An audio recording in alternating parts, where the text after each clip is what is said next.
host of Art and Hustle. And today we have another powerful episode.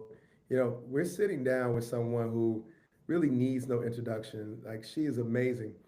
She's a visionary who blends corporate leadership, community activism, and artistic curation, Karima. With a background in political science and economics from the HU, a leadership role at Google, and a deep commitment to cultural empowerment, Karima is transforming the art scene one canvas at a time in Atlanta. As the owner of Buckhead Art and Company, she's turned the gallery into a sanctuary of joy and a platform for the unrepresented voices in the community. In this episode, we're going to dive into her journey from tech to art, her advocacy work, and how she's using creativity to really reshape communities. Karima, what is going on? How are you feeling? Hey, how are you? I'm great. I'm excited to be here and talk about art, dope scene, Atlanta, the A, and of course Howard. Now, look, you had an impressive, very impressive career in tech at Google before acquiring Buckhead Art and Company. What inspired you to transition from corporate leadership to the art world? Yeah, so one of the things and the reason why I even got into tech was that there were a lot of underrepresented voices and it was a very impactful field. And like tech, art is a space where a lot of underrepresented individuals don't always have a voice, don't always have a platform to speak, and don't always get in front of the people who have the disposable income and to invest in the work that they do. And so for me, having an executive HR background, it was an easy transition. Before I was helping people figure out what's their right career path, organizations find their right talent. And now I'm helping people find the best dope art they can have to invest in not only themselves but their families. So dope, so dope. You talk about investment and the fact that art really is an investment. Your gallery is deeply rooted in justice and community empowerment. How do you ensure through your work and curation that marginalized voices are amplified in the gallery in the space? Yeah, so there's a couple things. So Buckhead Art and Company is located, no surprise, in Buckhead. It's the only art gallery in Buckhead called Buckhead. So you cannot miss us. And that was very intentional. I'm actually from Chicago and Atlanta. I did primary school and grammar school in Chicago, but I did high school here in Atlanta. And Buckhead has always been looked as a place that had wealth. It was a place that had promise and income, and it was a place that what didn't look like the rest of Atlanta always. Hmm. And so it was very intentional for me to want to put my gallery in Buckhead so that I could bring different types of people together and be able to have those conversations about art in a space that felt comfortable for all. And it's no surprise you can come to the gallery and find someone who is from Vietnam or someone who's from Sao Paulo, Brazil, or from Atlanta, all in the same space, learning about art in a place where they can find joy, in a place that is easy to learn, that feels like a community, and where it becomes accessible to them. And the gallery is mission based. And so every time someone comes in to learn about art, or every time someone invests in themselves or our artists, we do use a portion of those sales to support marginalized artists who don't always have the available resources to do what they love best and to do what they do best, which is make art. First, as an artist, as a lover of art, I want to thank you for that. When I started painting, I talk about how prohibitive it can be from a cost perspective.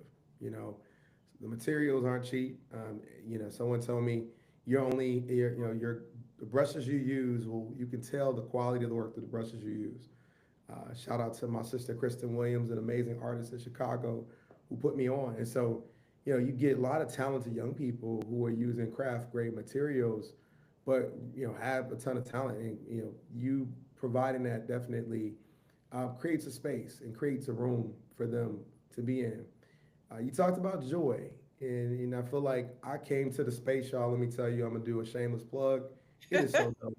It's so dope. You walk in and you're in a high end art gallery, right? It's in Buckhead, so there's not really much in Buckhead. For those of you that aren't familiar with Atlanta, think of Beverly Hills, think of the Magnificent Mile, and she's in the heart of it. Black woman owned in the heart of it, and it's music. The scent is good. The art on the wall is good. The aesthetic is good. You describe your gallery's mission as amplifying joy. When you think about your exhibits, how do you pick exhibits that really inspire both celebration and reflection? Yeah. So for me, the most important thing when I think about exhibits, because there actually are a million on this planet, dope artists from all backgrounds, marginalized or not. It's about the purpose and the vision and what the artist wants everyone to take from that. What do they want them to learn? What do they want them to feel? And so to me, when I'm picking exhibits, it's about how does it make me feel? What do I think it'll do for our particular audience? And how will we inspire the next generation of collectors, investors that will amplify not only the particular artist who is there, but also people who've never thought about collecting art and never thought about not only having art in their home for enjoyment, but also having art in their home for investment. And we do a lot of proactive reach out to artists. And sometimes those artists are very, very well known, and sometimes they aren't as well known. And that's very purposeful. It's about what is your purpose, what are you doing for your community, because it is a mission based gallery, and we want to make sure that all of the art that we have is driven by the mission and purpose of the gallery. A lot of my friends, as we started getting more of our ripe, more seasoned age of life, are collecting art as a investment vehicle. How do you engage our community that may not be aware of the opportunity to use art as an investment vehicle? How do you educate, our community? Well, I'll tell you one thing. Our community may not always know about the investment purposes of art, but they do like to have a good time. And so at Buckhead Art and Company, we like to have a lot of events, and that's not necessarily the traditional way to sell art. Typically it's like come in here into this quiet environment and just stare at this art piece. For us, that doesn't make it accessible to people. That's not necessarily how everyone receives information. Do we have traditional artist talks? Of course. Do we have a traditional art environment? Of course. But we also have wind downs and yoga and sound baths and all those different types of things where people come in and they say, oh, well, what is that?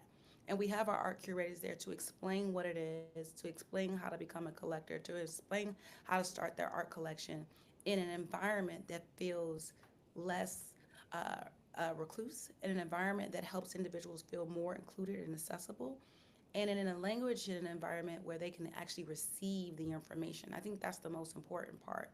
A lot of times we talk at people versus teaching people and educating people and bringing them along, because most people would collect art if they knew the investment in it. It's the same investment you do as, the new culture is to take a look at the labels. What are you Hmm. putting into your body? I always tell people, what are you hanging above your head? What materials did they use? What imagery are you seeing every night before you go to sleep or every day when you Mm. wake up, right? It's no different than that investment that you put in yourself when you think about, oh, I don't eat whatever chemical you don't eat now in your different food products. The reason why you became a vegan is the same reason why you collect art in your home. Hmm. It's interesting as you described it, and I got that vibe when I walked in.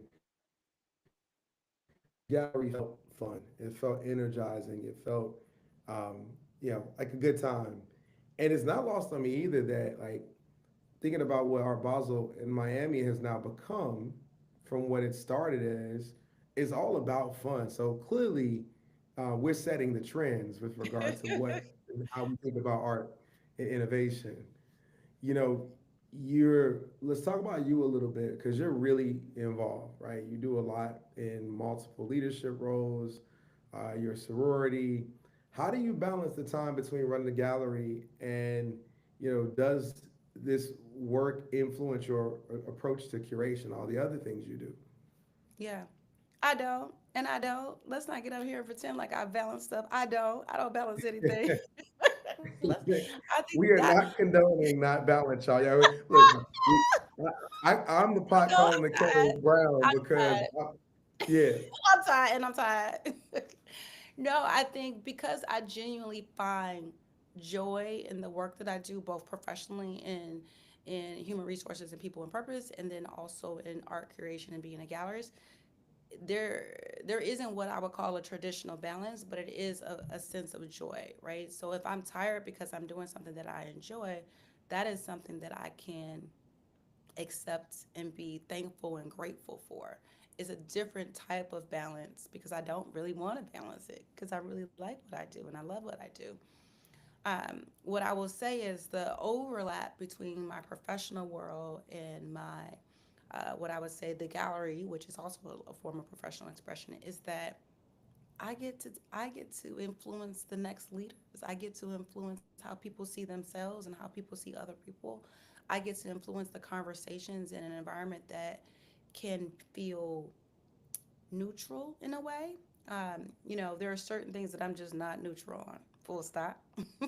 And you Mm-hmm. won't see those types of things in a gallery, which is why I always tell people this gallery is for all. We accept all people who accept all people. But what it does is allow us to have conversations in a space that is non-confrontational with people that we wouldn't Mm-hmm. normally see on a daily basis. And that's kind of what Buckhead is. You bring a lot of different people from a lot of different environments into the space to be able to learn and find joy with people they wouldn't normally speak with. Speak to that. When you opened and acquired the gallery, was that and I'm gonna use the dirty D word that everybody is so scared of right now. Was that kind of diversity something that you saw after, or did you feel like you had to build it in the way you structured the gallery? A little of both. So when I acquired the gallery, I would say it was definitely diverse. But I would say there were areas that we weren't diverse in. Right now we have a few artists who have neurodivergent accessibility needs. We have artists who come from different marginalized communities, not necessarily just African American communities or Latinx, Hispanic communities, but we have individuals were who are descendants or were a part of apartheid or were um, some other marginalized crisis around the world. So for me, it was about telling stories. The actual first exhibit I ever had that people were like, "What? How did you get that exhibit like that?" The first exhibit I ever had was a Ukrainian exhibit where we were actually bringing 30 artists who unfortunately their galleries had been destroyed through the Ukrainian war that was going on and it continues to happen. And we brought them over to do an exhibit, and we worked with the Buckhead Alliance and the Buckhead Chamber of Commerce, and we did an exhibit to benefit them, and we were able to raise over $80,000 just for them to be able to have money and as well to be able to rebuild their galleries, be able to rebuild their wealth and those types of things. So it's really about, again, telling stories that we don't normally get to hear. Also bringing people together around topics that they don't normally get to see and using the art to tell those topics. Do we have a lot of collectors? Yes. Do we have a lot of corporate collectors and individual collectors? Yes. And the common thread is that they all want to do good. Love it, love it. So let's. I'm all about practicality. I always ask guests to share some nuggets. So we've got folks out here who may want to be gallerists. Hmm. If there was something that you could tell yourself when you started knowing what you know now, what would that be? Hmm. What would I tell myself? To trust your intuition. You don't have to know about every type of art, but you know what you like and you know what you feel drawn to. And just because there is an art form or an artist that is highly popular or an art form or an artist that is being received well, everyone can't promote and sell everyone. If it's not Mhm. something that you feel personally connected to, you may not be the best person to represent that particular artist, regardless of how great that they are. It has to be a connection between you and your team. You can't tell someone's story that you don't believe in. Mm. That's a nugget, y'all. That's that. Not just in art, like in life, In life. you can't sell someone's story you don't believe in. 5 years out, let's talk about it. What's your vision? Where Yeah. are you? How do you see Buckhead Art and Company evolving over the next 5 years? Yeah, so Buckhead Art and Company will, within the next 5 years, be expanding to many more cities and countries. The idea is that we go into spaces where the art scene is still emerging and there's a burning desire to have a place of luxury that celebrates not only marginalized individuals, but individuals that just want to learn about art and want to become collectors and learn about wealth. And in places where the art scene just has not fully developed, where they're either teenagers or grammar school individuals in terms of their maturity in the art world. And so you'll see us popping up in the Southeast, Africa, EMEA, Mm, and APAC. let's go. Let's go. Let's talk about legacy and impact. Looking back over your journey, what's been the most rewarding moment so far? And, what are you looking most forward to besides this global takeover that's coming? Yeah, yeah. Okay. Well, thank you.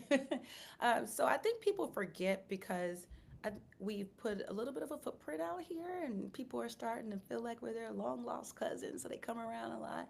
But we've only been here for about 18 months, not even full 2 years, so we're still a toddler. And for me, some of the most rewarding experiences is that in this short amount of time, a little bit over 18 months, we've had at least 6 artists been able to go out and be full-time artists from being part-time artists. And to me, Mm. whether I'm in my professional world from an HR perspective or my gallery world, which is my passion world, my love world, people connecting people to be able to do what they love best full time is my joy. And so to be able to create a platform and the infrastructure for my artists to be able to be artists full time, and not artists by night, but this by day and that by evening, is always the goal. That means that they're selling and they have the ability to focus on what they do best and what brings them the best joy. I love it. I love it. So tell people how they can find you. Where can we find you, see the work, find the gallery? Yes. You can find us at 288 Buckhead Ave and 286 Buckhead Ave because we have two spaces over there. And you can find us at Buckhead Art and Company on all platforms, so TikTok, Instagram, LinkedIn. And you can find me at Beautifully Karima because I'm always going to be just that, just myself, Beautifully Karima. Look, first, I got to say thank you. I love the space. I'm encouraging all of you to follow them. Check it out. If you're not in town, if you're in Chicago, wherever you're, a lot of people watching from all over, go visit. Check it out. It's funny because I'd walked past the gallery on accident before I realized I met the owner randomly at dinner when she was having dinner with another friend of mine, and we had connected then, added each other, talking about artwork, and I knew that walked in the space, and space is dope, and so I just want to thank you because I think again part of the reason I'm doing this is to highlight folks that are really pursuing heart and hustle across the country, but also like making it real to the young people who follow me and can see this as well. To see a young black woman doing great, fly, dressed the whole part, and living in a world that we're typically not leading in, and leading in it is outstanding. I mean, I'm gonna gas you up. She's had events for the mayor and for stars. It's been on television. It's been on film. Like I'm not making this up. It's one of the best galleries in the country, and really excited to be able to feature today. So thank you for sharing your journey, your experience. Thank you for creating voices for underrepresented artists. Thank you for creating a space for us right now where I think more than ever before it's very critical. And thank you for your insight and your vision. Thank you. To our listeners, whether you're an artist, a change maker, or just someone looking to find your space in the world, let this be a reminder that the work you do matters. Believe in yourself. I'll catch you next time, and keep watching Heart and Hustle. Thank you. All right, we clear. We clear. That was pretty easy.